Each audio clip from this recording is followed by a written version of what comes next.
what is obsessive compulsive disorder? It is a fear of uncertainty. It's doing compulsive behaviors with the goal of trying to control the future, or it's avoiding things that scare you. You're listening to the No Labels, No Limits podcast with best-selling author Sarah Box. We focus on the mantra, no labels, no limits, no excuses. And now without further ado, please welcome your commanding coach with plenty of chutzpah and heart, Sarah Box. Hey there, everybody. Welcome back to the No Labels, No Limits podcast. I'm Sarah Box, your host. This week, we are diving into uncertainty, and we know that's everybody's favorite feeling of being uncertain, but we're going to talk about how to navigate it, thrive in it, and even use it as a springboard for meaningful growth. Our guest is Scott Stirrett. He is founder and CEO of Venture for Canada. He's also the author of The Uncertainty Advantage. Scott's story spans from a shaky-voiced 16-year-old presenting at the United Nations to a Goldman Sachs analyst to a nationally recognized changemaker who has helped over 10,000 young Canadians develop the mindset and skills needed to succeed in a fast-changing world. And check this out, he's raised over $80 million for youth entrepreneurship initiatives and has been recognized by Ashoka, TELUS, and Globe and Mail for his leadership. So those are pretty huge outcomes and accomplishments.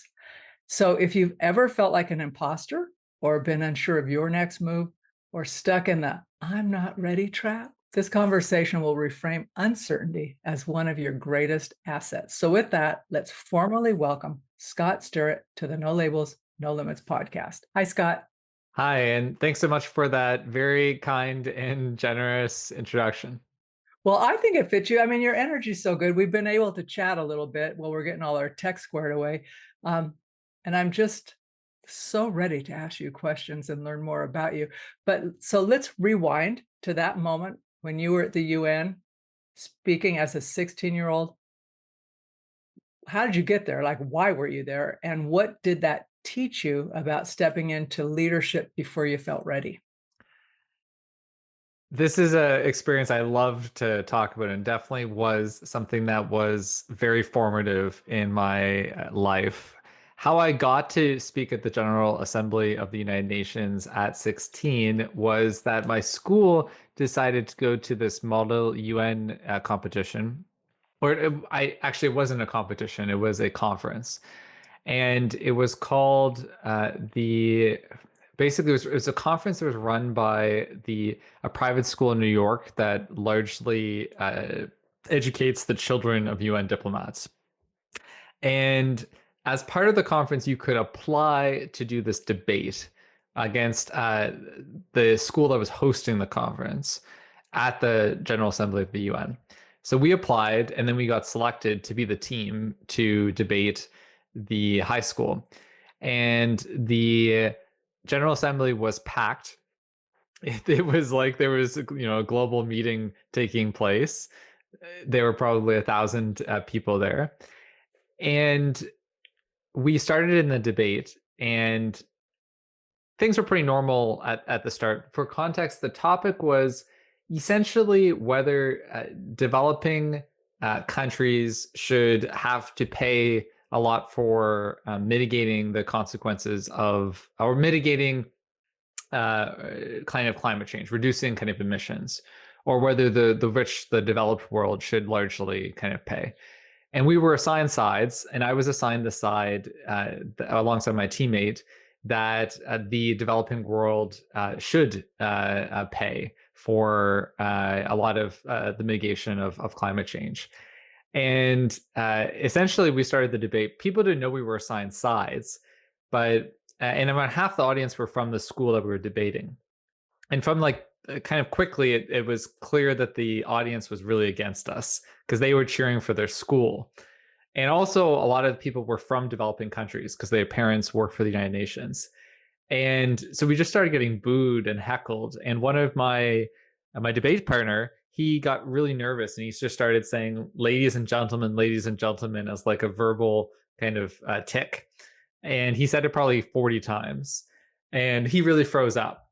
And over the course of the next kind of day or two of the conference, wherever we went, people would say to us, ladies and gentlemen.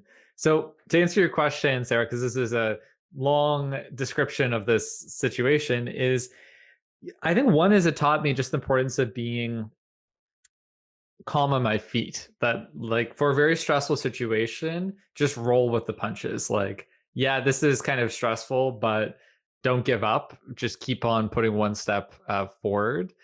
I think the second is just that life is like really unpredictable. And even if you plan and you do everything, you can have a lot of uncertainty. So, which relates to the topic of this conversation today.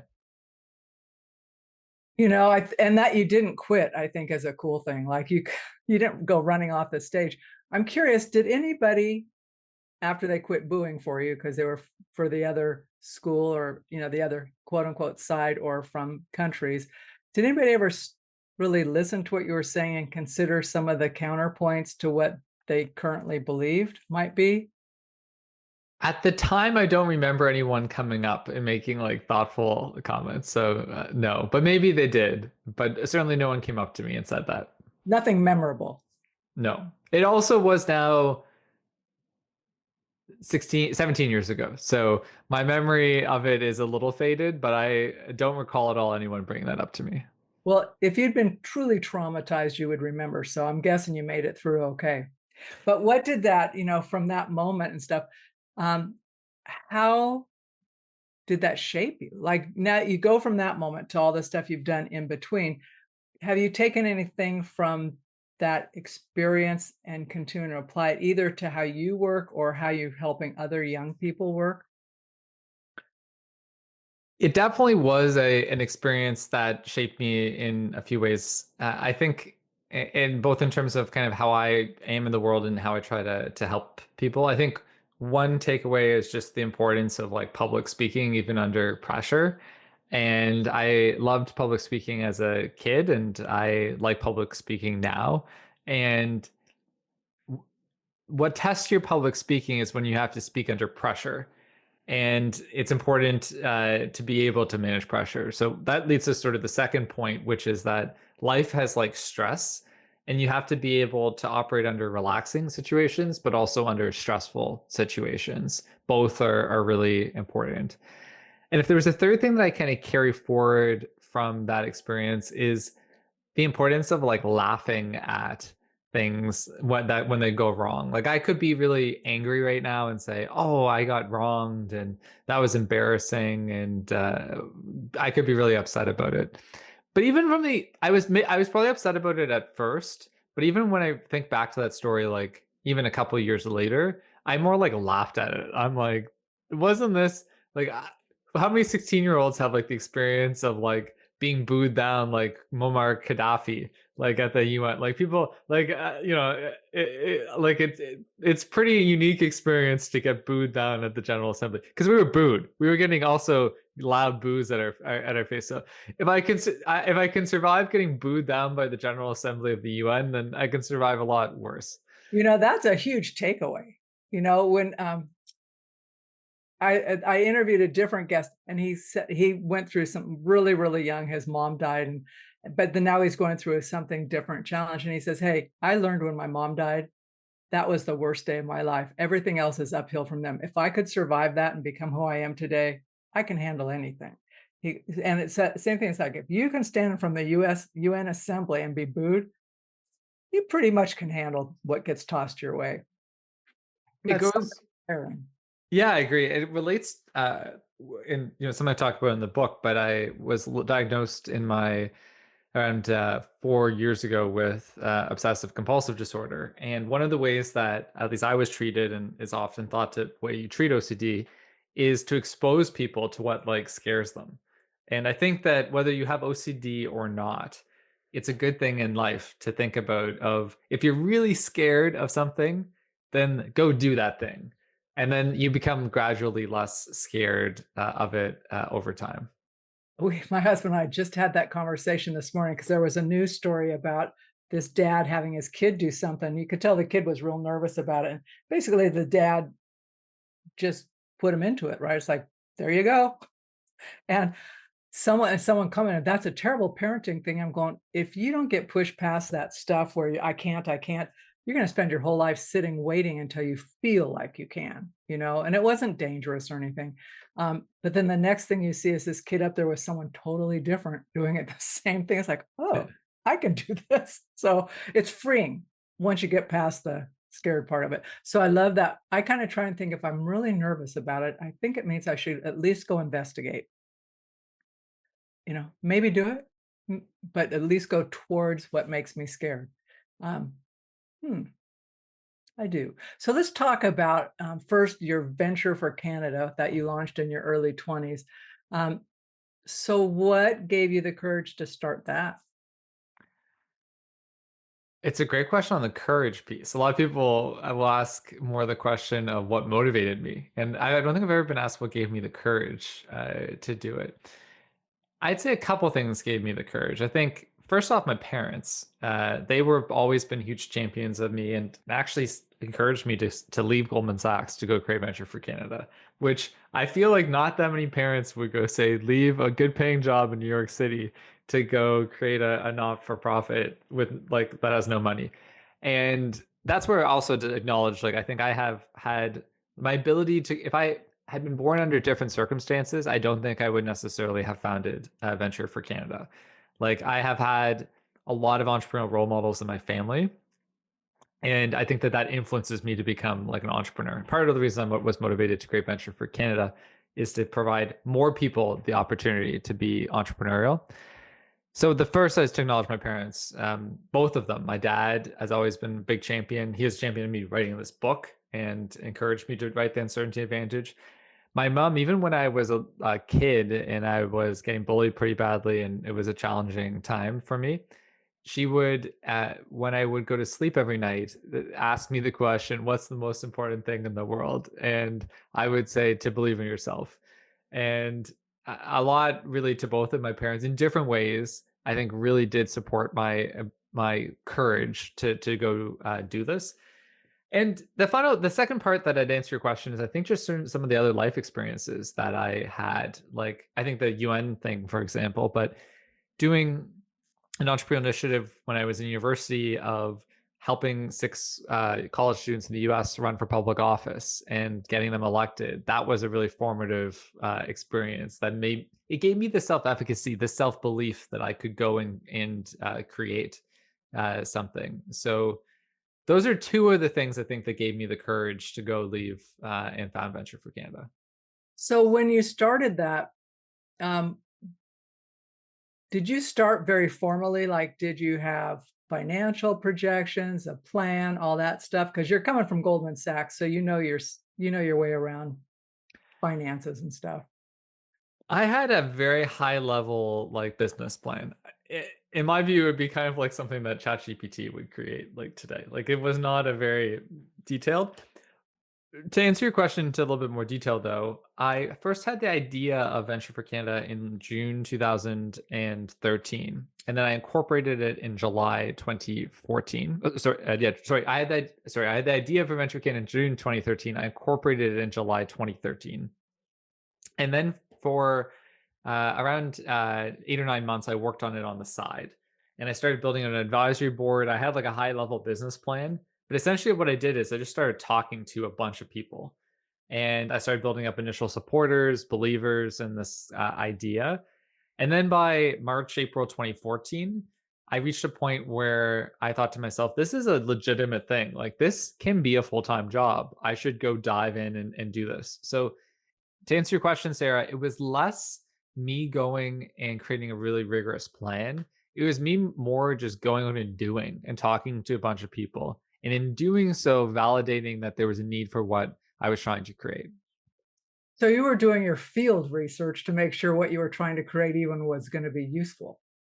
Yeah, exactly. Yeah. Yeah, customer interviews, essentially. Which often gets skipped. Yeah. Yeah. But then obviously you're not afraid of speaking and talking to people. So that's a bonus. So did you create a board, or did you stay with an advisory board or create like a full on board of directors? It's a great question. I can tell obviously you have lots of background in not-for-profits Well, I have because a different question, but I think I want this one first. a lot of people don't ask this question, but I initially had an advisory board that was, and actually, to answer, I did have two. I did have a formal board, but it was me, my best friend from high school, and my father. So it wasn't a true board, and because we legally needed one as a, because Yeah, yeah. it was an entity, but I ended up building this advisory board that had like 30 people on it.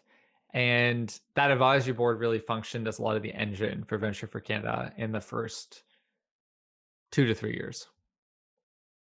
So you incorporated in Canada, right? So, and it's a bit to incorporate in the US, but I've been told by a Canadian person who also runs a nonprofit, she said it's a little harder to incorporate a nonprofit in Canada than in the US. Did you find that difficult? In Canada, there's in essence like two different levels of not-for-profits. There is a not-for-profit in the legal sense, which is essentially an organization that doesn't pay income tax and that has like a not-for-profit kind of like purpose, and that's really easy to get. You then there's a registered charity, which can issue charitable tax receipts. And becoming a registered charity is a long process that involves like $20,000 of legal bills and a lot of back and forth with the CRA, the Canadian Revenue Agency, the Canadian equivalent of the IRS. And essentially, the government of Canada is quite strict about who can issue charitable tax receipts. Charities can issue charitable tax receipts, not for profits can't. So it's initially, I just went the not for profit route because it was really easy, didn't take that much work.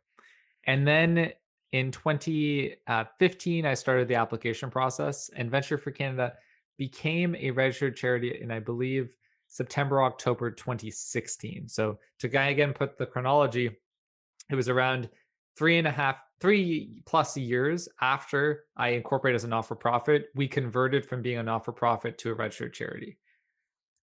Oh, you've got some good stick to itiveness, not giving up.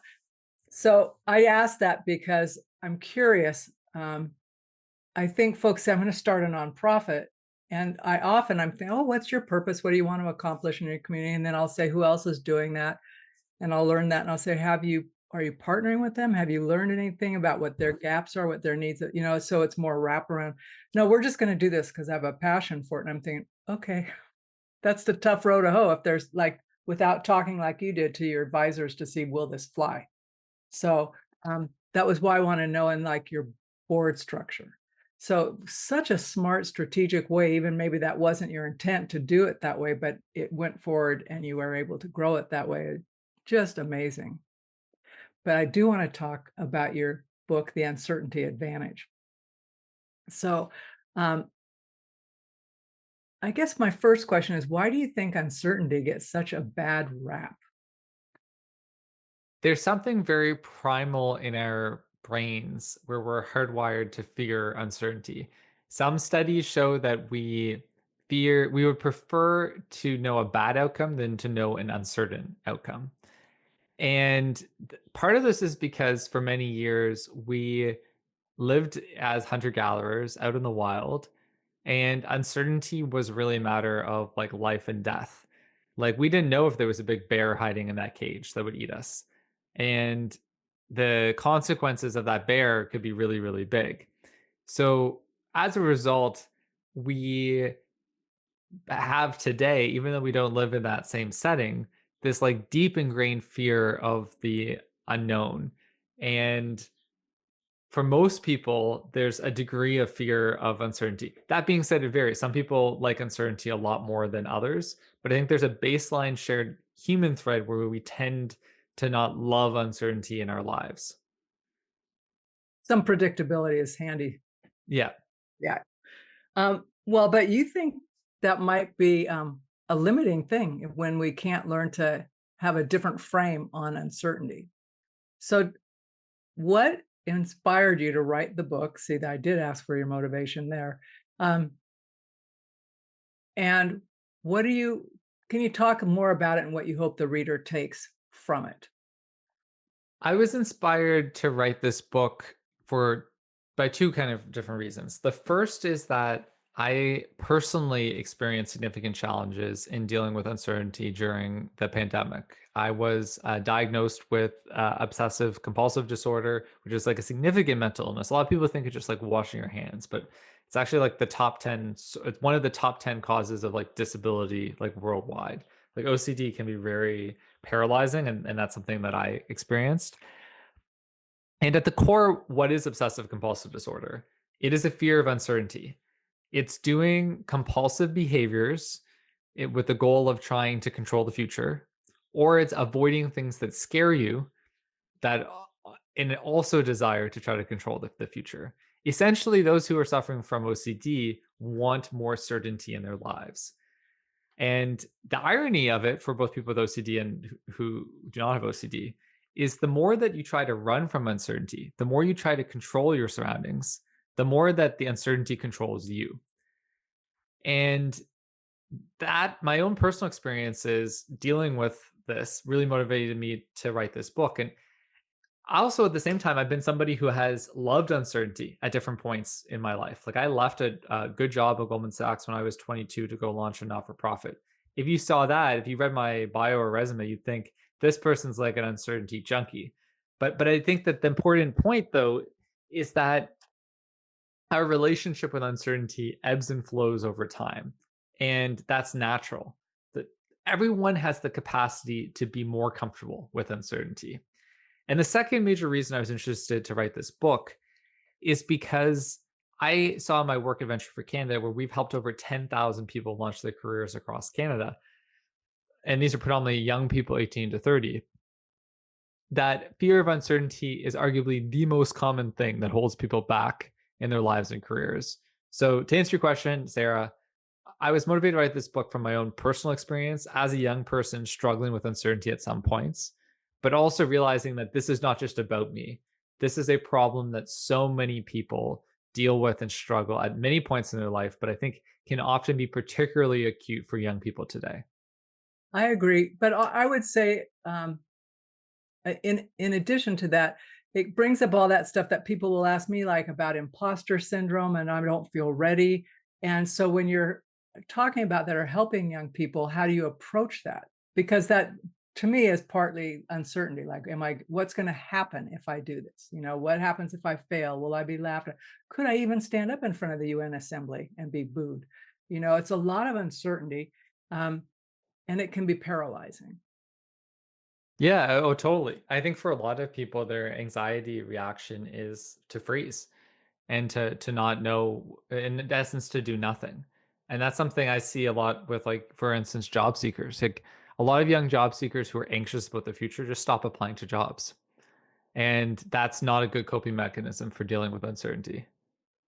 No, because the freezing method, it just makes things worse eventually. So, what is a strategy, though, that you might recommend for someone who's really trying to reframe fear about uncertainty into growth, like either a strategy or something to practice that can help them take the first couple of steps? I think you can build your risk-taking muscles gradually over time.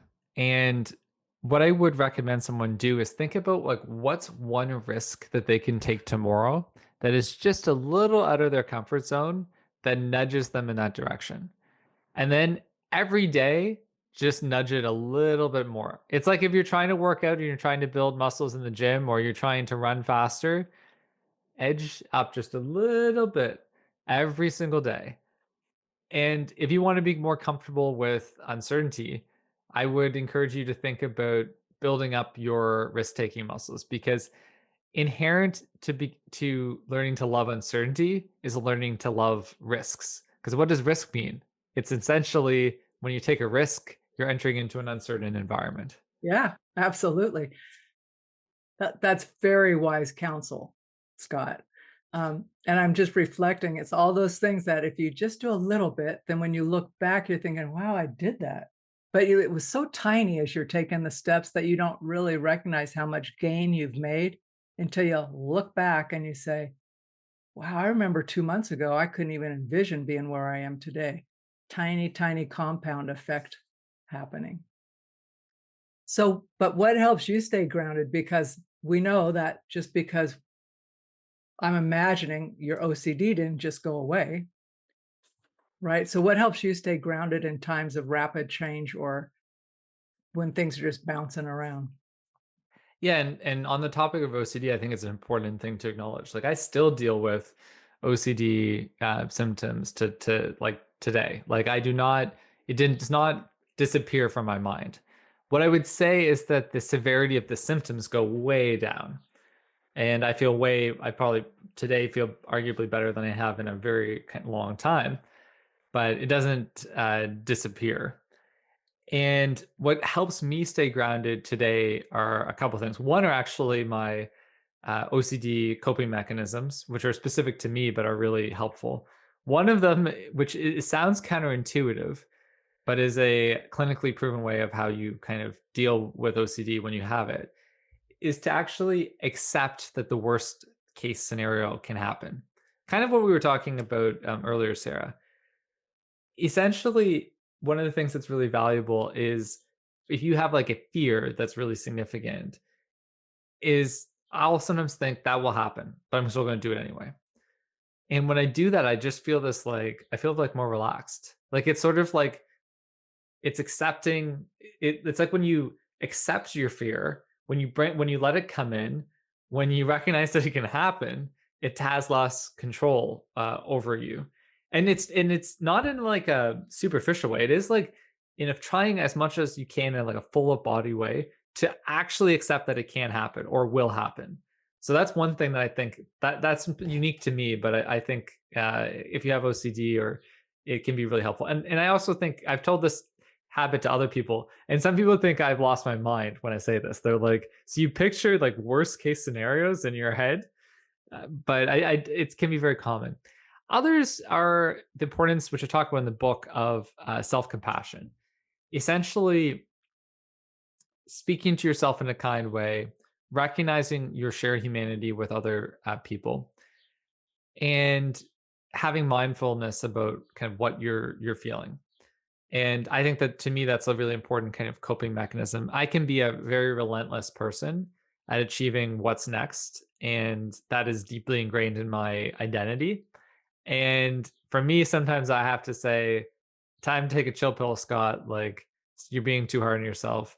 I sent out like a mail merge email to like 80 people around the book on a couple days ago. And the mail merge, like for some of them, it had like a space between the name and like the apostrophe. And, I was like beating myself up about it. But then I was like, you know what? I make mistakes. Not perfect. I was like, I'm going to use ChatGPT to fix it again, like the mistakes done. But I was really hard on myself at first. And then I thought back to the self compassion pillar and I said, I'm not going to be so hard on myself because mistakes happen. And the important thing is I learned from this. And a third thing I'd say in terms of just kind of staying grounded, and there's so many things I could say that are kind of like more common, which would be like exercise, sleep. But I'm going to try to focus more on something that maybe is a little bit more novel. And yeah, for me, the thing where I'd share that I think that people sometimes don't talk about enough is like just investing in like relationships. Like that can be a relationship with like a romantic partner, that can be a relationship with friends. But I think that we are inherently social creatures. There's a reason why like some people think solitary confinement is like torture. Like we are meant to be with other people. And I think what's important to me is maintaining a large number of like high quality like relationships. And I think that that's what keeps me grounded through challenging times. That's so wise. And it's one of the things that's easy to let slip if you get hooked into the I've got to get all this stuff done thing, and if relationships isn't on that list of I need to do these things or I choose to do these things, it's easy to let them slip. Totally. It's and one thing that a book I read actually after writing my book, so it's not included in my book, is but I would include it today if I was rewriting the book, is this message from the author of this book called I think it's 80,000 hours or anyway, it's something along kind of that title, and essentially when it's called like time management for mortals. And what the author of that book talks about is the importance of recognizing you can't do it all. And that it's something I've been actually using on an almost daily basis because I can get into this frenetic, oh, I need to do this, I need to do this. And then sometimes I think, Scott, you can't do it all.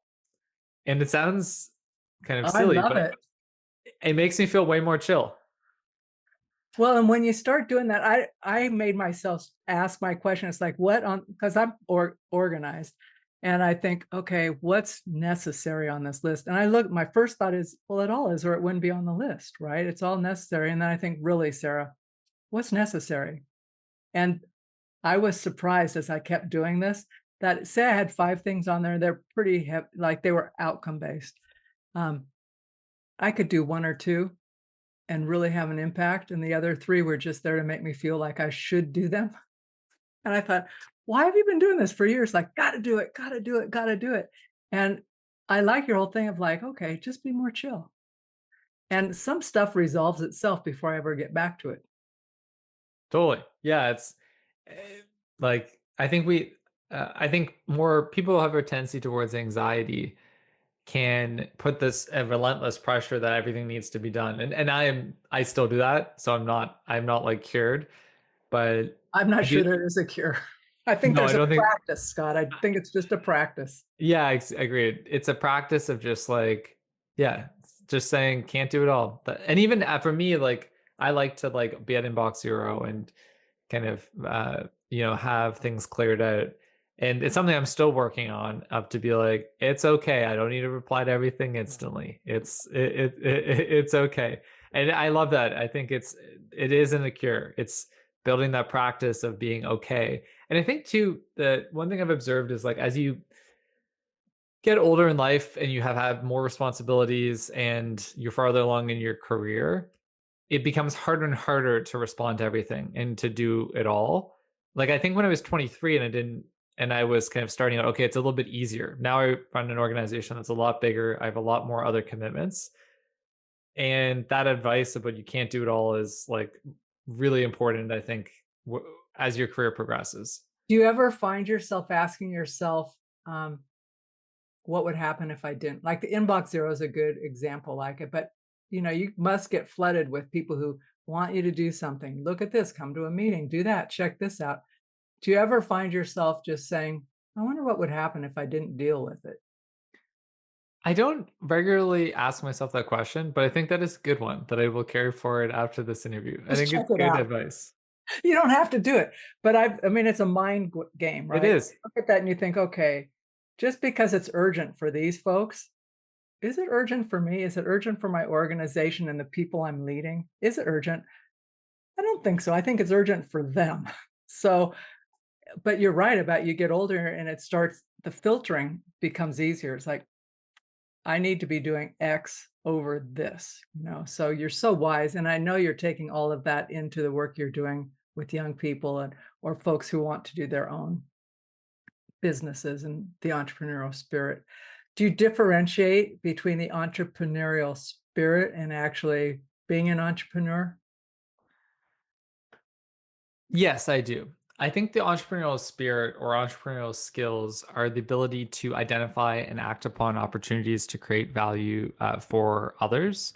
And that's from a framework that's called EntreComp, that stands for the Entrepreneurial Competency Framework that was created by the EU. And I think everyone needs to be entrepreneurial in a world that feels like it is changing more quickly than ever. And more people need to be self employed, they are going to be freelancers. I think to be an entrepreneur in the noun sense is to found something new and to lead it. And while I think everyone needs to be entrepreneurial in the sense they need to identify and act upon opportunities, not everyone needs to found something. I once went to an event close to a decade ago in Toronto by a woman who at the time was working at Oxford University. And she had this great line where she said, the world doesn't necessarily need more founders, it needs more social impact. And I think that's very relevant in answering your question. Yeah, absolutely. You are so wise and you have such good ways of sharing your information that's digestible. And you're fun. You're just fun. So that's always an enjoyment having a guest that's fun and has a story like yours and is making an impact. So I'd ask you, here we are, we're recording this in July of 25. It'll probably be out within the next, I don't know when. I can't tell you that. I don't schedule them. But if it were a year from now, what would you hope to be celebrating for you and the work you're doing? By the way, I love your energy too. You're a very calming host, which I appreciate. I appreciate the kind words. I'd say a year from now, I would like to be celebrating that my book, like The Uncertainty Advantage, has made like a meaningful impact on the lives of others and helped evolve people's like view of uncertainty and help them better cope with uncertainty. That's point one. I would say the second thing that I would probably want to celebrate a year from now is that I'm actually leaving Venture for Canada at the end of this year after running this organization for it will be like 11 and a half years. So that's a long chunk of my life. A long time. And I think the next year I'll know what my next kind of thing is. A good chance it will be launching kind of something new and I have some ideas, but there's also some other opportunities. And I think that in a year from now, I'll be kind of at the beginning of that journey of that next thing. And to the point of uncertainty, it's a lot of uncertainty in my life too, because I'm leaving Venture for Canada, I have this book coming out, but I also feel like more energized than I've been in a long time, which it shows the upsides of uncertainty. And if I was to say maybe a third thing that I would look to be celebrating kind of a year from now, I think would be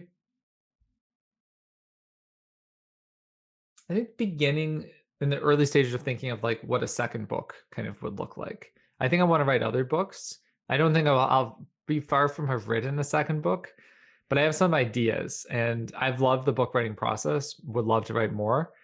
And yeah, I think in a year's time, I'd love to have an evolving sense of what the sort of next book project could be. Well, those are very specific. I bet you're I think you'll be in further than you think you'll be in a year from now. You're just like your energy's so forward, and I don't mean like specific on those things, but I feel like you've already accomplished them. They just haven't emerged yet. So where can folks get your book? On Amazon, anywhere that it's available? Okay. Yeah, if you're an American listener, you can get it on Amazon. Likewise, Canadian, UK, it's available wherever you use Amazon within those countries. And you can also buy the book in the United States at Barnes and Noble. You can buy it at Indigo in Canada. And you can also buy it at various independent bookstores around the world. So lots of different places. Small business, so we want to support them. Exactly. There's in particular, pretty significant distribution of the book at small businesses in Canada and evolving in other countries. But as a Canadian, there's more small businesses stocking it there. But yeah, I'm definitely a big supporter of independent bookstores.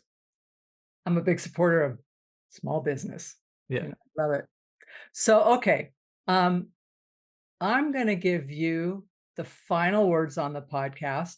So leave our listeners with word of encouragement, something that was told to you that you've really taken forward, whatever you want, because it'll be wrapping up our podcast. You can't choose the level of uncertainty that exists in the world, but you can choose how you respond to uncertainty. We live in an era that is in many ways like defined by uncertainty, whether it is political instability, climate change, AI. We live in very uncertain times. And we can choose to see the fear in that uncertainty. And I think it's important to recognize that there is fear in uncertainty. Or we can choose to see the possibility and the opportunities that can exist for all of us. So we don't choose the time. We have to deal with uncertainty whether we like it or not. But we can choose positivity, we can choose optimism, or we can choose anxiety, pessimism. And to me, I think the choice is pretty clear. Okay, listeners, I have loved speaking with Scott and having him share his thoughts and ideas with us as an audience. If you have also taken away some things from Scott's interview, I just encourage you to share it with a friend, someone who might be on the edge of wanting to start something and need to know more. Buy the book. So all that's going to be in the show notes as always. But the best way to help Scott reach his goals and dreams is to support him. So check him out, go to his social media pages, but most importantly, support him through the book so it can reach more folks and get that message out. And I'm looking forward to checking it out because I like to know how other people think about uncertainty. So with that, we'll be back next week with another episode. Until then, be well, take a couple of risks, strengthen your risk muscles a little bit at a time, and you'll be very surprised about how you feel. You've been listening to the No Labels, No Limits podcast with best-selling author, change agent, and strategic business coach, Sarah Box. You can grab the show notes and find out how to work with Sarah at sarahbox.com/no labels, no limits podcast. We'd love this podcast to reach as many people as possible. Please remember to rate, leave a 5-star review, and share the podcast with someone you think would get value from this conversation. Till next time, keep taking those daily action steps to align your purpose to your principles and achieve your goals in business and life.